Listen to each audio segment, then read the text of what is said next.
నమస్తే, welcome to our channel. Basavatarakam ట్రస్ట్కి తననే మేనేజింగ్ ట్రస్టీగా నియమించాలని ఏదైతే లక్ష్మీ పార్వతి గారు పిటిషన్ దాఖలు చేశారో ఆ పిటిషన్పై అయితే హైకోర్టు కీలక వ్యాఖ్యలు చేసింది. అసలు మొత్తానికి హైకోర్టు ఏమని ఆదేశం ఇచ్చింది తెలుసుకునే ప్రయత్నం చేద్దాం. దీన్ని పూర్తిగా విశ్లేషించడానికి మనతో పాటుగా ఉన్నారు పొలిటికల్ అనలిస్ట్ అశోక్ గారు. అశోక్ గారు నమస్తే. నమస్తే. అశోక్ గారు, బసవతారకం ట్రస్ట్కి తననే మేనేజింగ్ ట్రస్టీగా నియమించాలని చెప్పి లక్ష్మీ పార్వతి గారు పిటిషన్ దాఖలు చేసిన సంగతి మనకి తెలిసిందే. మరి మొత్తానికి ఏదైతే దిగువ కోర్టు ఆదేశాలు ఇచ్చిందో ఆ ఆదేశాలను కొట్టేస్తూ హైకోర్టు కీలక వ్యాఖ్యలు చేయడం కూడా జరిగింది. మరి ఈ విల్లు నిరూపించడంలో విఫలమైందంటూ కూడా వ్యాఖ్యలు చేసింది. అసలు ఏం జరిగింది? అసలు ఈ బసవతారకం ట్రస్టీగా ఆమెనే నియమించాలని ఆమె ఎందుకు కోరారు? ఏమంటారు మీరు?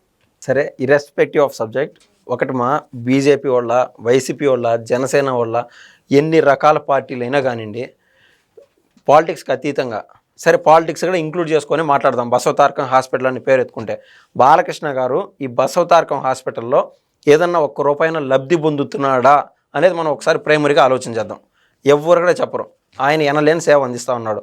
అంటే ఇప్పుడు బసవతారకం హాస్పిటల్ని కాస్త ఇండో అమెరికన్ బసవతారకం హాస్పిటల్గా కూడా మార్చారు. అంటే అక్కడున్న టెక్నాలజీ ఇక్కడికి తీసుకురావడం, అక్కడున్న ఫండింగ్ మన తెలుగు వాళ్ళు ఎవరైతే ఉన్నారో అక్కడ బయట ఉన్న కాడి నుంచి కూడా ఫండ్స్ వస్తాయి, రకరకాల సేవలు అందిస్తూ ఉండడం జరుగుతుంది బాలకృష్ణ గారు. ఇప్పుడు ఏం మునిగిపోయిందని చెప్పి ఏం మేనేజింగ్ డైరెక్టరో లేకుండా అంటే మేనేజింగ్ ట్రస్టీగా అయ్యే అంత పని ఉండదు. ఆవిడ వాళ్ళకమే డబ్బులు సంపాదించుకోవాలని చెప్పి ఆమె తపన. సో అసలు ఆవిడ కోర్టు వరకు వెళ్ళడం అడగడంలో అసలు లాజికే లేదంట నేను. ఒకటి, అసలు ఆ పేరు ఎవరిది? బసవతారకం అమ్మది. అంటే బాలయ్య బాబు, హరికృష్ణ, పురంధేశ్వరి, అదేవిధంగా భువనేశ్వరమ్మ, వీళ్ళందరికి తల్లి అయినటువంటి బసవతారకం అమ్మది. ఆవిడికి సవతిగా తయారైంది ఎవరు? ఈ లక్ష్మీ పార్వతి. అందరూ చెప్పుకునేదే. ఆమె పేరునే దానికి మేనేజింగ్ ట్రస్టీగా అయితే బాలకృష్ణ గారు కానీ లేకుండా నందమూరి కుటుంబ సభ్యులు కానీ తలెత్తుకొని సమాజంలో తిరగలుగుతారా? అది అవ్వని పని. కానీ సరే, మనం టెక్నికల్గా చెప్పినప్పుడు ఆయన అంటుంది ఏంది, రామారావు గారు చనిపోయే సమయానికి ఆయన ఆస్తులు కానీ బసవతారకం హాస్పిటల్ కానీ ఇవన్నీ నా పేరు మీద అప్పచెప్పిపోయినాడు.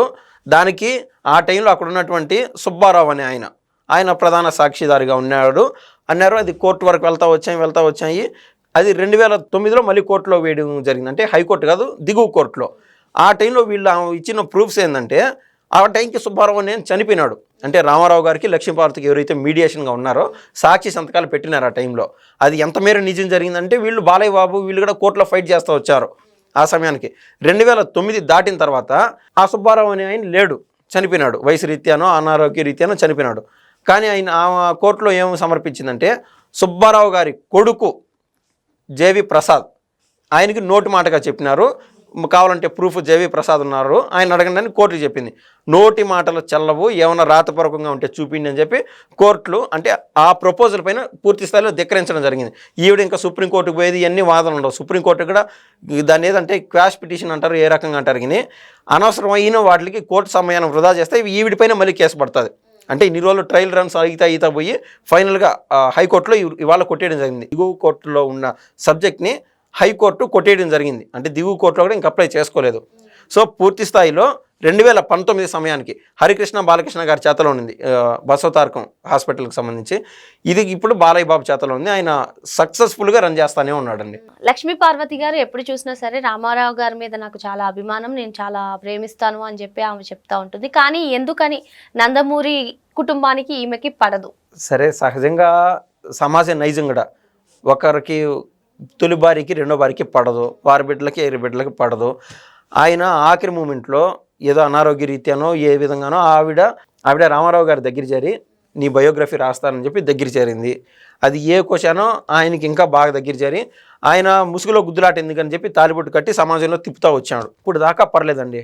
మీరు ఏ ఫోటోలో చూసినా కూడా స్టేజ్ పైన మీరు యూట్యూబ్ చూసినా ఎక్కడ చూసినా వస్తుంది. బాలయ్య బాబు, చిరంజీవి గారు, నాగార్జున గారు, రామారావు గారు, లక్ష్మీపార్వతి పక్కన కూర్చోంటారు. వాళ్ళ బ్యాక్ సైడ్ వీళ్ళందరూ టాప్ హీరోస్ కూడా నిలబడుకొని ఉన్నారు. దాంతో ఎటువంటి ప్రాబ్లం లేదు. కానీ రెండోసారి రామారావు గారు ఎప్పుడైతే ముఖ్యమంత్రి అయినారంటే థర్డ్ టైం 1994లో ఆ సమయంలో మొత్తం ఎవరికైనా మినిస్ట్రీలు ఇవ్వాలన్నా ఏదైనా కాంట్రాక్ట్ ఇవ్వాలన్నా కూడా అంటే చెప్పలేనంత శక్తిగా తయారైపోయింది. రామారావు గారి వరకు మ్యాటర్ వెళ్ళదు. ఏ విధంగా అయితే జగన్మోహన్ రెడ్డి చుట్టూరు కోటరీ అనే మాటలు మనం చెప్పుకుంటున్నామో ఈవిడ ఆ టైంలో అంటే దాని డెమోక్రసీకి విరుద్ధంగా తయారైపోయింది. ఒక మాటలో చెప్పాలంటే సంఘ వ్యతిరేక శక్తిగా మారిపోయింది. దాని రామారావు గారికి ఎక్కడ కనిపిస్తుంది అంటే పక్కనే ఉన్నప్పుడు దూరంగా ఉన్నటువంటి శత్రు నడకని మనం పసిగట్టగలుగుతాం, కానీ పక్కన ఉన్నటువంటి ద్రోహిని మనం పసిగట్టలేం. రామారావు గారి పరిస్థితి ఆ విధంగా తయారైపోయింది. సరే, ఆ రోజున బాబు గారు తప్పు చేశారా, ఇంకొకరు తప్పు చేశారా, ఇవన్నీ మాట్లాడితే పార్టీ ఇన్నేళ్ళు ఎందుకు నిలబడి ఉంటుంది? ఎంత అభిమానం రామారావు గారు అంటే ఇప్పటికీ ఎవరిక్కడ నిలబెట్టిన చరిత్ర ఎవరిదైనా ఉందంటే చంద్రబాబు గారిది. సరే, ఇది ఈ విధంగా జరుగుతూ ఉన్నప్పుడు రామారావు గారు చనిపోయినాడు. చనిపోయిన తర్వాత మొత్తం అసలు చనిపోయింది అనేది కూడా పెద్ద లాజిక్ అండి. మాట్లాడుతూ పోతే ఒక గంట ఉంది సబ్జెక్టు. సో ఏంటంటే చనిపోయిన దాంట్లో కూడా అంటే ఆయనకి స్టెరాయిడ్స్ ఇచ్చేసి ఈ విధంగా అర్ధరాత్రి రామారావుని చంపేసి ఆయన దగ్గర 8 కేజీల బంగారు బయటికి తరలిచ్చేసిందని చెప్పి, తర్వాత ఈవిడ చేసిన పనికి ముందు భర్త అయినటువంటి వేరు గ్రంథం సుబ్బారావు చనిపోయినాడు. ఆవిడికే సమాధానం చెప్తుంది. రామారావు అంటే రామారావు ఆంధ్రుల నాయకుడు, అంత అభిమానం చోరగొన్నాడు, ఆయనకు బాగా ఆస్తులున్నాయని చెప్పి ఈయన ఒక్కడే ఈయన హస్బెండా? వీర గ్రంథం సుబ్బారావు గురించి ఏ రోజు మాట్లాడదు. తొలి భర్తే లక్ష్మీపార్వతికి, ఆయన గురించి మాట్లాడదు. పక్కన పెట్టేస్తే ఇంకొక కొడుకున్నాడు. ఆ కొడుకు ఎందుకు సమాజంలోకి ఎందుకు చూపిలేకున్నది? రామారావు గారి బిడ్డలు కాదు కాబట్టి ఎప్పుడు ఇదే చేష్టాలండి. ఈ క్రమంలో రామారావు గారు తెలుగు గంగకు నీళ్ళు ఇద్దామని చెప్పి ఆయన సీఎంగా ఉన్నప్పుడు తెలుగు గంగ నీళ్ళు ఇద్దామని చెప్పి అంటే చెన్నై వాళ్ళకి దాహర్తి తీర్చేదానికి తెలుగు గంగ ప్రాజెక్టు చేపడితే కారుకు అడ్డం పడుకున్నాడు ఎవరు? రాజశేఖర రెడ్డి. అంటే ఈ ప్రాజెక్టు ఎటు పక్షంలో చేయకూడదు అని చెప్పి అటువంటి అంటే రామారావు గారి ఆశయాలను కూడా అడ్డం చెప్పేటువంటి వ్యక్తులతో ఏమో చేతులు కలిపి సంఘ విద్రోహ శక్తిగా మారిపోయి తర్వాత జగన్మోహన్ రెడ్డి పంచం చేరి, అసలు జగన్మోహన్ రెడ్డి పంచం చేరినప్పుడు ఆ మధ్య చూసాం కొన్ని వీడియోలో పక్కకు కూడా రానివ్వట్లేదు జగన్మోహన్ రెడ్డి. అంటే ఆవిడ విలువ ఆమె కోల్పోయింది. కేవలం ఏదైనా రాజకీయంగా ఉపయోగపడుతుందని అనుకున్నారు, కానీ ఆ మధ్య ఒక వ్యక్తితో అసాంఘిక కార్యకలాపాలు చేస్తా చిక్కింది కోటి అనే అతనితో. ఇటువంటి వాళ్ళకి ఎవరు వాల్యూ ఇస్తారు? ఇటువంటి వాళ్ళకి ఎవరు ఇంటికి పిలిచి అన్నం పెడతారు?